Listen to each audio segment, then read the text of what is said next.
Hey everybody, this is Kevin Steinhauser. Thanks for being with us tonight with our SAT review. Tonight we'll look at the reading test really thoroughly. The first half of the live stream tonight we'll look at test taking strategies. We'll look at exactly what to expect when you take the SAT. On the reading test, this is the first section of the four major sections of the SAT. So you'll have SAT reading, SAT writing and language, SAT math, no calculator, SAT math with calculator. So a lot of people take the SAT with essay. That's a fifth portion that's optional, but our streams right now are focused on the major four. So again, tonight we're focusing all in on SAT reading test review. Please make sure you don't walk away tonight. Hey, Santiago, thanks for being here. Make sure you don't leave tonight without any questions about the SAT reading test. If you have any questions, make sure they get answered. So pop them down to ask a question at the bottom, and we will get to every single question tonight before we're out of here. So this stream should take us just about an hour, maybe slightly less.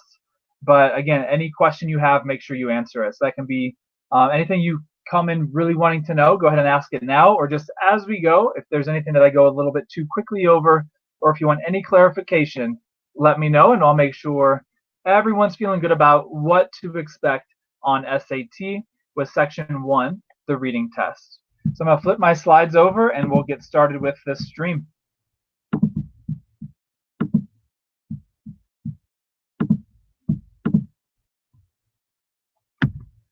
All right, a couple quick notes before we really launch into the SAT reading part. Tomorrow I will be back with you all if you want to come back for the SAT writing and language review. It's our final of the 4 SAT review. We did the 2 math reviews last week. SAT writing's our last one tomorrow, same time. And then on Saturday, a lot of you and a lot of students across the country will be taking the national SAT as it's the national SAT date. So someone just posted, where can I find the math reviews? To view the math reviews, you simply have to log into your Fiveable account, go to replays. We have a new section called SAT, so it's not under any AP subject. So they're the only 2 that are there. So it should be really easy to find. Let us know if you're having a little bit of difficulty navigating that, and we'll make sure we can just shoot the link your way. Cool. Yeah, you're welcome. All right. And then one more thing I wanted to talk about, since we've got this is our last SAT stream, but a lot of people who take the SAT are juniors. And a lot of people who take AP language and composition are juniors. These are upcoming streams for AP language. Now, we don't have a ton of SAT streams for juniors yet. We're working on kind of expanding that and rolling that out. However, every single week we have at least 1, sometimes up to 4 streams for AP language. There are a lot of replays already in the bank. So please check us out if you're in AP language. So next week we've got 2 current event streams.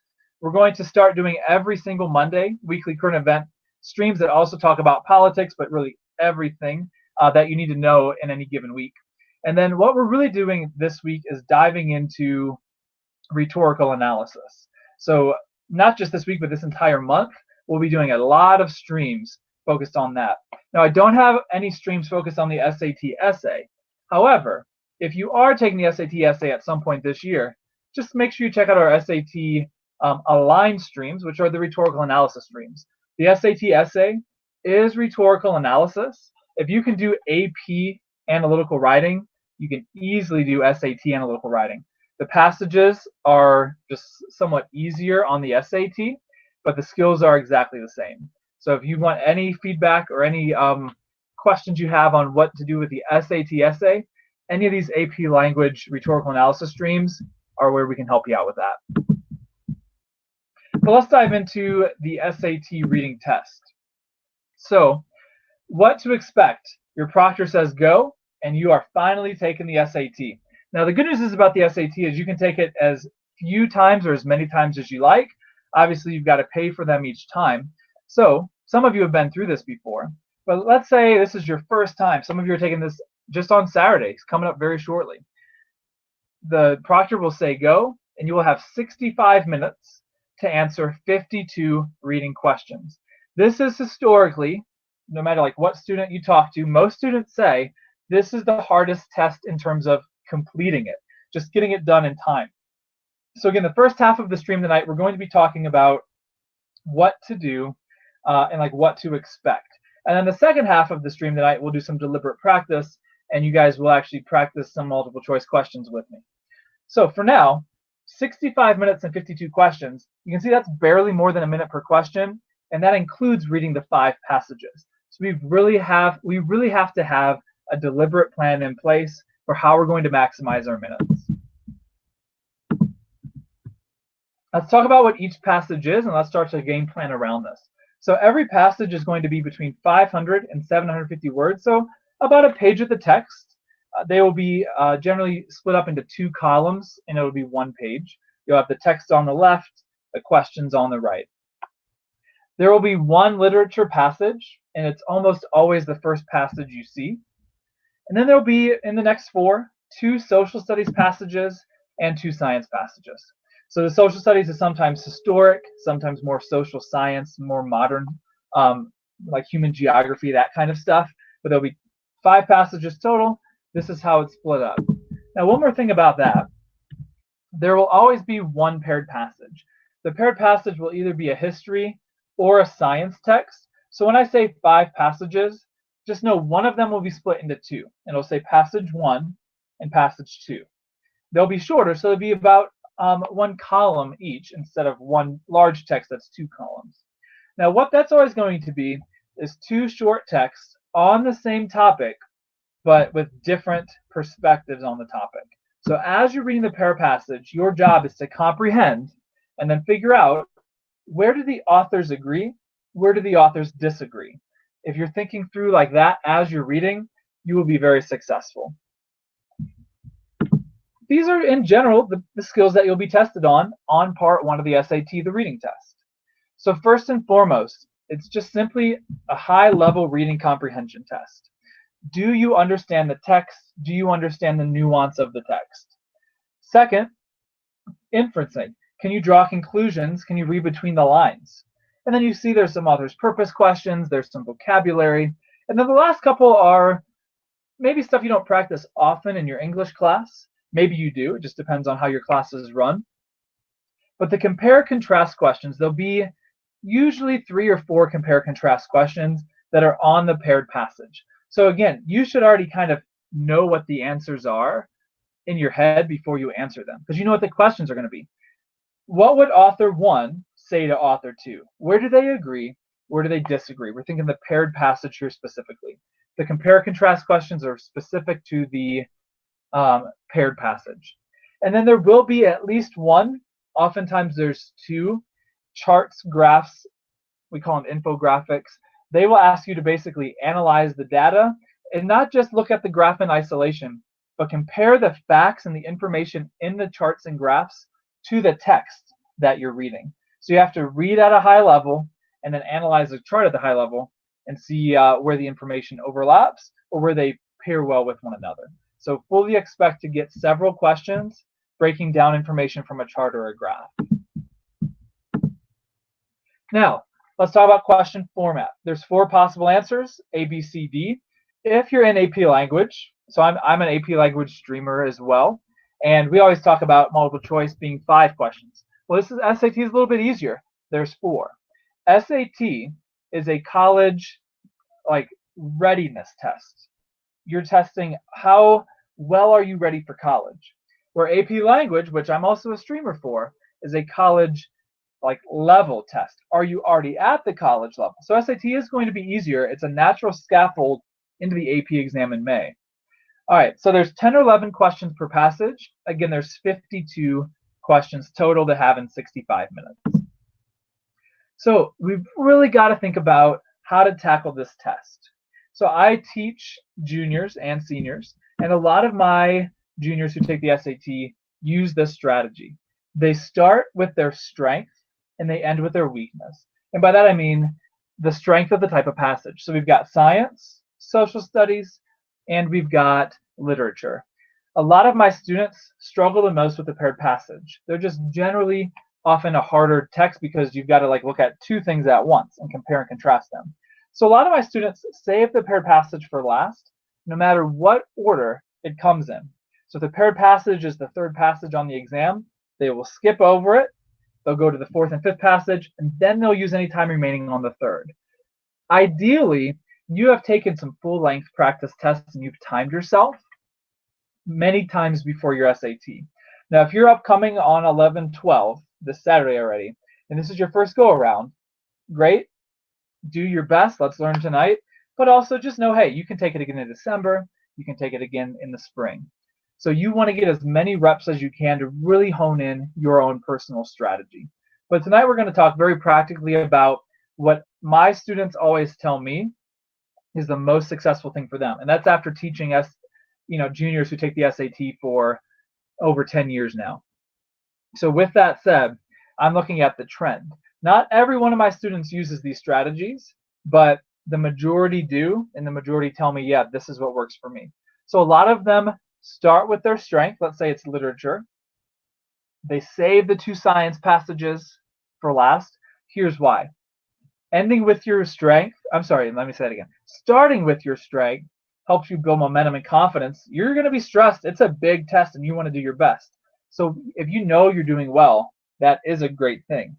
Your eyes always on the clock, your watch, the clock, whatever you can see to make sure you're on track with timing. But you can start to build momentum by starting off with your strength. Secondly, by ending with your weakness, here's the biggest advantage. I don't have numbers on this because College Board doesn't release numbers because College Board doesn't know the numbers. They don't ask you where do you guess, where do you not guess. But my sense, I've proctored the SAT, my students always take the SAT. Most students do not finish the SAT reading test. Now I don't know any percentage wise, but I know it's very, very common to have to guess. In fact, a lot of students that I talk to or that I just know about have to guess on an entire reading passage. Now that's clearly not the goal. We want to get to every question, we want to see every question, so we'll talk that through tonight. But if you have to guess on any question, you might as well guess from your hardest passage. Because chances are you might not have got that one right even if you had a couple minutes. So you really want to maximize your minutes here. This is absolutely a skill-based test, but we've got to maximize our time with our test prep mindset. We've got to go in with a game plan. We have to play by the rules that are set out in front of us. We have 65 minutes. So here's the question, and I want you to throw in the chat what you think here. Should you read the question stems before or after you read the passage? What do you think you should do, or what do you normally do?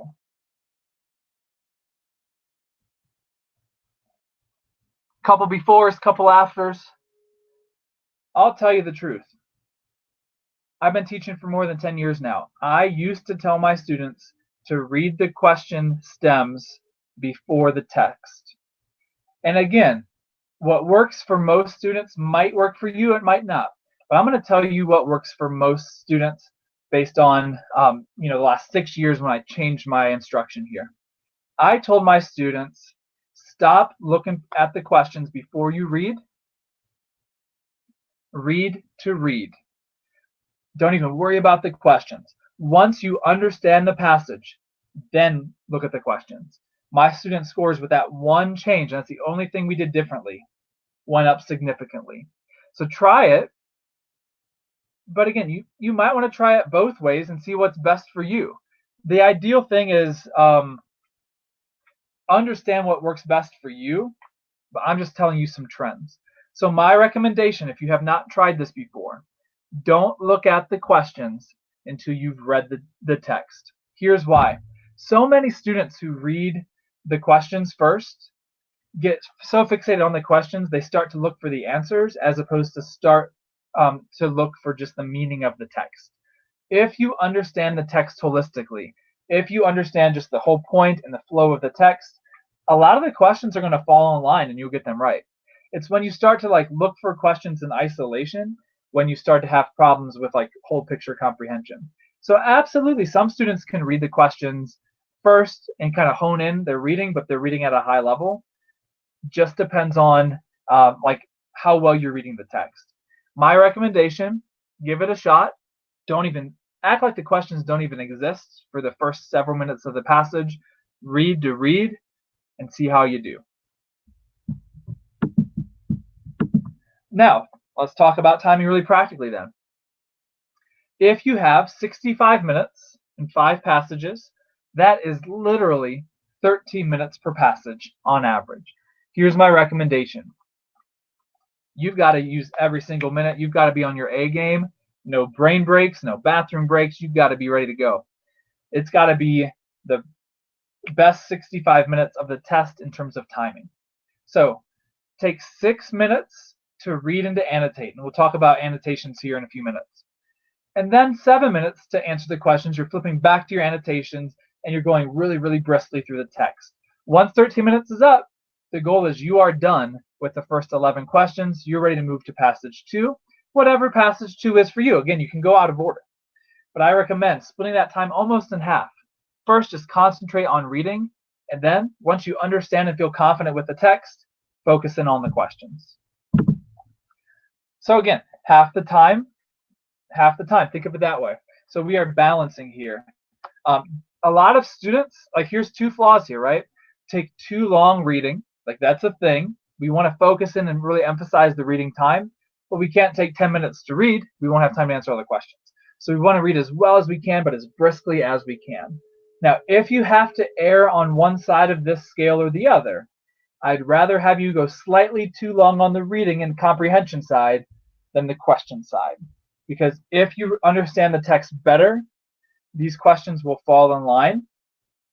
If you rush through the reading, you can spend an extra 2 minutes per question, but you're going to be lost. You're going to be like looking back through trying to figure it out, and it's just not the best way to go. So I don't want you, like, this is my recommendation. Again, I want you to personalize my recommendations and make them your own and tweak where appropriate. But a lot of teachers and a lot of students always just kind of say, hey, start the questions that you don't understand and come back to them. Well, that makes a lot of sense for a lot of tests. For the SAT reading, chances are you won't have much time to go back to them. So while you're like really focused in on passage 1, answer all 11 questions on the passage. Don't say, hey, I'll go back to number 3, like the last 2 minutes of the test. You're not going to remember that passage as well in 40 minutes. Like, 40 minutes have gone by and then you go back to it as you do now, right? If you're in the moment. So just take your best guess and then honestly forget about it. Don't have once the passage is done, don't second guess yourself to be like, oh man, I really still wonder if it's A or C. Take your best guess on these questions and move on. Now, just with an eye on the clock, if you're ahead of schedule, you can slow down a little bit with the questions or the reading. If you're behind schedule, you've got to cut your losses and move on. If there's a really tough question, use process of elimination, take your best guess and move on. You want to see every question. It would be terrible to take 5 minutes on one question and get it right, but as a consequence, not see the last 8 questions of the exam, right? So timing is a big deal. Take your best guess and move on to stick with about 13 minutes per passage. All right, I want you to throw down into the chat. And again, if there's any questions, let me know. Throw down in the chat, do you annotate, and if so, how? I'm going to get to Karina's question here as you do that. Do you annotate, and if so, how? All right, so Karina said, would the answer to a question always be directly stated in the passage somewhere? Okay, unfortunately not, because there are drawing conclusions or inferencing questions. So it's not always going to be, let me just go back and find the line where it's clearly stated. There are some questions that you can literally go and basically find the answer, but a lot of your SAT questions are going to be high level inferencing, etc. All right, good question, Karina. So let's talk about annotations now. Annotations are important for 2 reasons. First, annotations keep you engaged. Second, they actually save you time when you're answering the multiple choice. So if I take 6 minutes and I jot down notes as I go or summaries as I go, I know I can trust myself and I know I've got some thoughts captured on the paper. When I'm answering the multiple choice questions, I can go back to my annotations and remember what I read. I don't have time to read the SAT passages twice. I barely have time to read them once. So what I have to do is jot down a couple notes. That should not take more than 5 seconds. Just jot down a few words, and then underline some key phrases. Help yourself. It's for you. You're not getting graded on them. It's not for your teacher. It's for you to maximize your minutes. A lot of students always tell me, whether it's on the SAT or the AP language exam, annotations I don't have time for. They take too long. This is the answer, no matter if it's SAT or AP. Annotations don't take you long. Annotations take you 5 seconds to jot down something. You have 5 seconds. It's worth it. You might save 5 seconds. Instead, what takes you too long is comprehending the text, figuring out what's worth putting down on the paper. What's that quick summary that you can come up with? With that said, that's the whole point of the test, right? Is comprehending and understanding the nuance of the test. So don't get annotations and comprehension confused. You have time to annotate, and you have to have time to comprehend. You have to make time to comprehend as much as you can, as briskly as you can. So let's make sure we're clear about that. Jot down whatever you can, and if you don't know what to annotate, you do have to slow down a little bit. You might have to reread a little bit and figure out, what the heck is this text actually saying? So here's how I recommend annotating. We're going to look at just a couple paragraphs, not an entire passage tonight, but I'll show you exactly how I would annotate it. This is from College Board's released SAT prep exam that we'll be looking at. So number one, someone said that you underline. I absolutely do that. Underline key phrases that will anchor you in the text. What I mean is phrases you understand and that are maybe the most important ones for the main idea or the main point of the text. Second, I recommend bracketing every chunk of the text. You determine the chunk, you're the reader. The chunk is determined by a shift in topic or tone. Sometimes that might be 2 paragraphs smushed together. Sometimes that might be half of a paragraph. So I could say, write a bullet point summary of every paragraph, but I think a higher level reader will look for where the true topic shifts or tonal shifts are. And then lastly, clarify vague pronouns. Look for he, look for it, look for she, look for her, look for him, and make sure you know who that pronoun or what that pronoun is referring back to. I literally just circle the word he and draw a line back to the person's name if it's not super obvious on the first read through. If I have to pause on the first read through, I'm definitely not going to remember it the second read through when I'm like frantically flipping back and forth for the questions. So I definitely do myself a favor. That literally takes a second and a half, but now I know, okay, I don't have to think about who he is again. I just did myself a favor there. All right, let's talk for a second about how you can practice. Now, some classrooms across the country have a lot of SAT prep practice in the class. Some literally never mention the SAT. So no matter what you're in, there are 8 full-length practice tests online. I've linked one here in the slides. But if you just Google SAT full practice test, it's very easy to find. It's just College Board's website. You see collegereadiness.collegeboard.org. There are 8 full-length practice tests, and they provide the answer keys. So there are 8 times this year. We're going to look at part of practice test 1 here. There are 8 times that you can practice and time yourself and really get good. There's 2 ways to get better at this skill. 1, deliberate practice. Just take time to time yourself and just fine-tune your craft here. And then second, once you do that, look at the questions that you got right, look at the questions that you got wrong, go back to the text, take as much time as it takes, ask your parents, ask a friend, ask a teacher. For any question you still don't understand, try to figure out exactly why it's A if you put B. Now the good news is with these 8 resources, so there's a lot of good resources here. There's explanations that are actually pretty helpful on every single question. This is why it's A, this is why it's B, this is why it's C and D. So you've got lots of resources. Really, we just got to carve out some time to practice. So we'll keep doing some SAT prep streams throughout the year. If the feedback is, yeah, this is useful. But also, you've got a lot of resources at your fingertips. There's 8 free online practice tests. There's Khan Academy, which is free. They've partnered with College Board, and there's SAT practice on there. And then if that's still not enough, there are a lot of test prep companies. I would not touch a test prep company book until you've exhausted the free resources that College Board has. They're free, and they're College Board aligned, like they're the perfect resources. Some of them are actually old SAT tests that like other students actually took on the real deal. All right, today we're going to jump in the second half of the stream to a practice round. So the next 3 slides, we're just going to look at the first 3 paragraphs of the first passage from SAT Practice Test 1, or one of the passages, and then we'll do a few questions on it just to kind of get a feel for it. So let's go ahead and look at how this passage begins. Well, hold on. Before I do that, let's read the background info here. This passage is adapted from Virginia Woolf. This was in 1938. Here, Woolf considers the situation of women in English society. So I'm using my background knowledge to know this is in England, this is 1938. I'm thinking back to what I know about gender roles and how women specifically were viewed in this country at this time. All right, let's go ahead and read the first 3 paragraphs. I've annotated just like I recommend that you annotate. Underline some key phrases here, and in the margin, just quickly jot down what's happening in the paragraph. All right, let's read. Close at hand is a bridge over the River Thames, an admirable vantage ground for us to make a survey. The river flows beneath. Barges pass, laden with timber, bursting with corn. There on one side are the domes and spires of the city. On the other, Westminster and the Houses of Parliament. It is a place to stand on by the hour, dreaming. But not now. Now, we are pressed for time.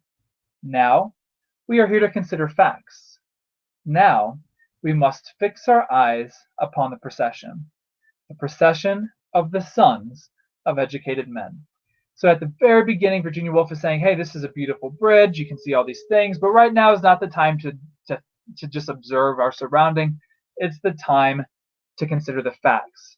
Let's fix our eyes upon the procession of men walking along the streets of London.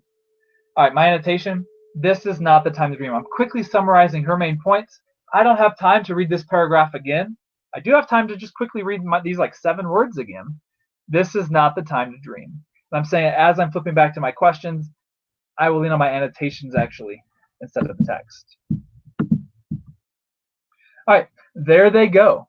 Our brothers who have been educated at public schools and universities, mounting those steps, passing in and out of those doors, ascending those pulpits, preaching, teaching, administering justice, practicing medicine, transacting business, making money. It is a solemn sight always, a procession. Like I don't even know how to say that, crossing a desert. And I do that on purpose. If I get to a word on the SAT, which every full-length SAT I get to be honest, I've read plenty of them, but there's always a word somewhere that I've never seen before other than on the SAT. No joke. What do you do with that? So just read it in context, right?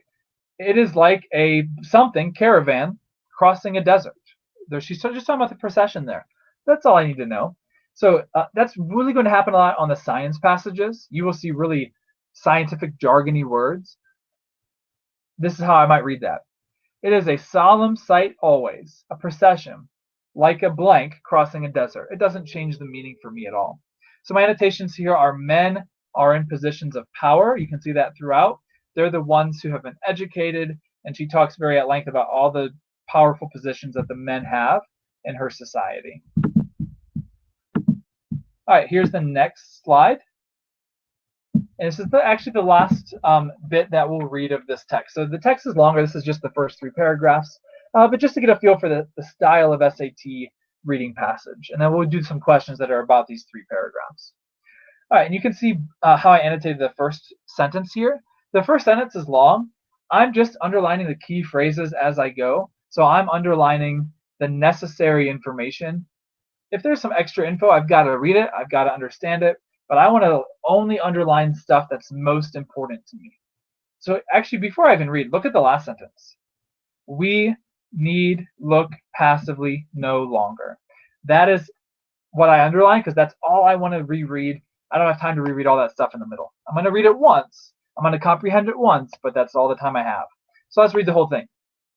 But now for the past 20 years or so, it is no longer a sight merely, a photograph, or fresco scrawled upon the walls of time. at which we can look with merely an aesthetic appreciation. For there, traipsing along at the tail end of the procession, we go ourselves. And that makes a difference. We who have looked so long at the pageant in books, or from a curtained window, watched educated men leaving the house at about 9:30 to go to an office, returning to the house at about 6:30 from an office, need look passively no longer. So again, that's a big phrase in the middle. I get it. I'm not forgetting it, but this is really what I've got to make sure I'm comprehending. We need look passively no longer. And then I'm using what I underlined to just put it in my own words to make sure I got it, and it's going to be easier for me to read my own words when I flip back. Women should no longer watch men have power. That's what she is saying here. Okay. Let's talk very briefly before we look at our several practice questions, and I'm going to have you all type in what you think the answer is, and then we'll see who's right. Let's really practice it the right way. So if I've read, let's say it took us about 6 minutes, you're going really quickly, you're annotating, you're really focused on the comprehension piece. I've got 6 or 7 minutes left to do 10 or 11 questions. So answer the questions in order. I really recommend that because they go chronologically throughout the text. So it totally makes sense to answer question 1. Read the whole thing holistically to get a grasp of the entire big picture, but then just go in order. 1 goes to the beginning of the text. Every time that's appropriate, flip back to your annotations. Quickly reread the context and your annotations. The context around the lines if they're being cited. When you don't know the answer, or if it's going to take you too long, take your best guess and move on using process of elimination. So you're flipping to the annotations, checking it out, actually have the answer in your head. So read the question stem, go back to the text, have the answer in your own words, and then see A, B, C, or D, which one best matches with your answer. Because a lot of times, if it's short answer, you guys would get it right? You could like explain it. Sometimes the language of A, B, C, D is tricky. So you want to get confident. Don't let them trip you up.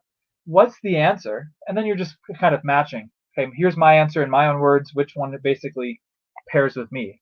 You're probably going to be right in your head. You just got to find out which language pairs to the right answer for A, B, C, D. All right, so a couple quick reminders. Process of elimination, process of elimination, process of elimination. All right, second, when you're out of time on a passage, let's say there's like 2 questions left. You've looked at them. You don't really have much time because it's already been 13 minutes. It's going to take you too long, but you have to get to the other 4 passages. Guess on the remaining questions. I'd rather have you guess on the hardest 2 questions on passage 1 than the last 10 questions on the entire exam. Every time you guess, even if it's across passages, if you guess on the hardest 2 questions on every passage, guess with the same letter. Only if you're blindly guessing, right? Use process of elimination if you can, but if you are blindly guessing, choose B or choose C every single time. Whatever letter you choose, stick with it. Now, we're going to start doing a practice round. What I want you to do is type into the chat what you think the answer is. Now, the main purpose of the passage is to go ahead and take a look at A, B, C, D. Type into the chat what you think it is here. For main purpose questions, we are using gut feelings. We are not gut feelings, but our memory from the text. We are not flipping back to annotations because we're not citing anything specifically. Instead, it's the main purpose of the passage. If I've spent 6 minutes understanding the text, I can answer this question very, very quickly. All right, so for some deliberate practice, what do we think the answer is? Emphasize the value of a tradition, stress the urgency of an issue, highlight the severity of social divisions, or question the feasibility of an undertaking. Now, we haven't read the whole passage, but we read enough to get a good sense of what this passage is going to be about. So even without flipping back, we know here the answer is B, to stress the urgency of an issue. Even from the very beginning, she says, this is not the time to just wait by the river and observe. This is the time to act. Here's our second question. Now we will start to flip back to our annotations. So again, I'm going to give you time once we look at the annotations to figure out what the answer is, and go ahead and pop it into the chat. Wolf uses the word we throughout the passage mainly too. Now this is throughout the passage, so I might feel confident after reading the entire text simply answering the question. But we're going to go back and find an example of this. This is one of many examples. So before I read A, B, C, D, I'm going back to my annotations. It's the last sentence that we read, right? We need look passively no longer. Who's the we there? She's talking about all women. We, she's a woman. She's talking about all the women in her audience. Okay, so let's go back to A, B, C, D. She's talking about all the women.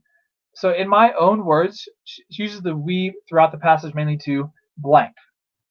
Now, once you figure out what the answer is, in your own words, figure out A, B, C, D, which one best matches with your probably correct thought. A, reflects the growing friendliness among a group of people. B, advance the need for candor, candor's truth, among a group of people.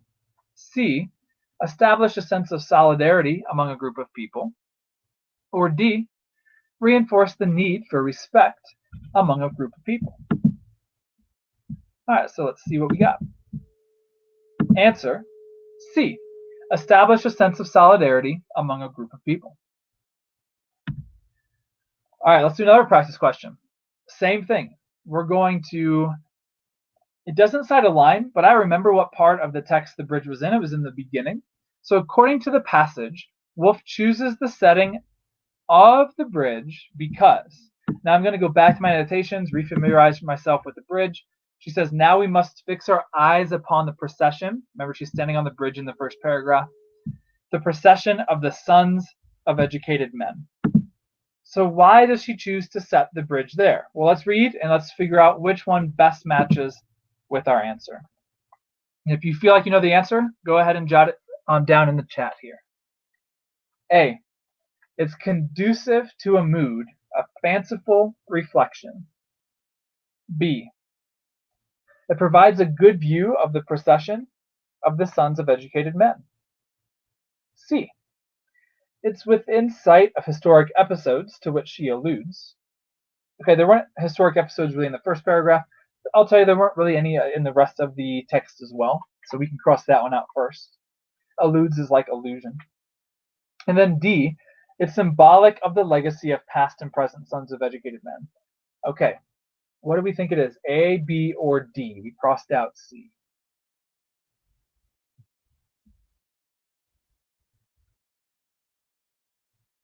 Okay, it's not symbolic. I'm crossing out D.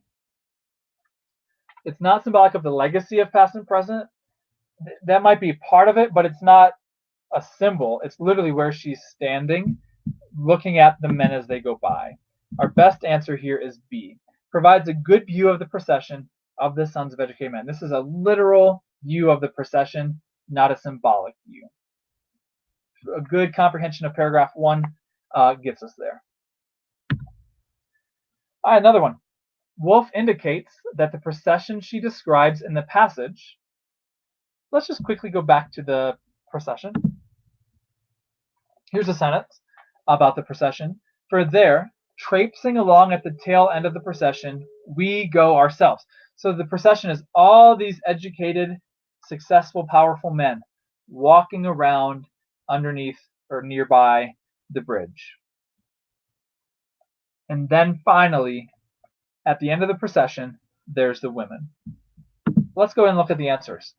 She indicates that the procession she describes in the passage, A, has come to have more practical influence in recent years. B, has become a celebrated feature of English public life.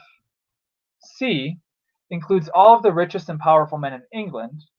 Or D, has become less exclusionary in its membership in recent years. Okay, the best two answers here are C and D. She talks about rich and powerful men. She doesn't say that every rich and powerful man in England is in the procession, though.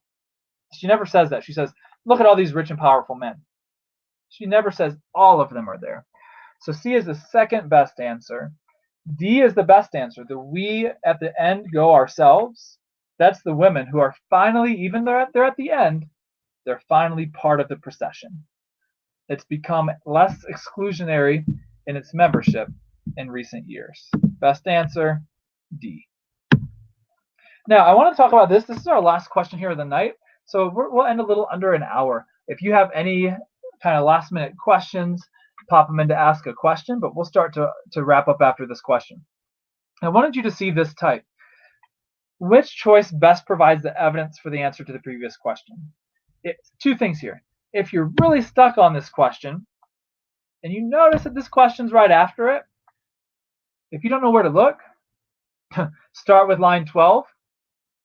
But look, you don't have time to reread 12 to 17, 17 to 19, 23 to 24, 30 to 34 if you're going really quickly, right?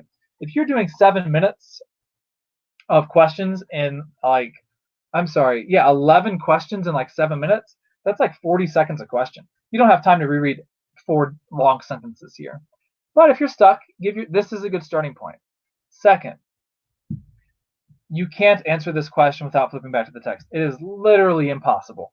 You do not remember, I promise you, every word in between there and money, it and desert, for and ourselves, we and pulpit. So this format, the SAT could reprint this full sentence. They chose not to, right? They're making you go back to the text. So please make sure you understand that. They are citing 4 sentences. They expect you to read the 4 sentences. But here's what I would say. Maybe look at them really quickly. That's why your annotations come so handy. You can look at lines 12 to 17. Oh yeah, let's do that. This is where it says women should no longer watch men have all the power. And then I start to look in. So this sentence that I bolded would be lines 12 to 17.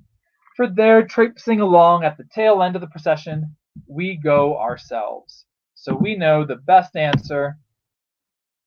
Oh, I'm sorry, I said the wrong thing. 23 to 24. For there, to ourselves. We know the best answer is C, lines 23 to 24. I already was like using textual evidence on this previous question, right? So that made this question go super easy. I got that done in 10 seconds if I'm doing it that way. Okay, I want you to either self-reflect here as we are done. You can self-reflect through the chat or just think about it on your own. But reflect on your own timing for a minute, and let's not leave this stream before you really think about how SAT reading is going to go for you. Some of you are taking it on Saturday. Some of you are taking it in December. Some of you are taking it in the spring, even all the way to April. But let's think about, no matter when you're taking it, what to do with timing.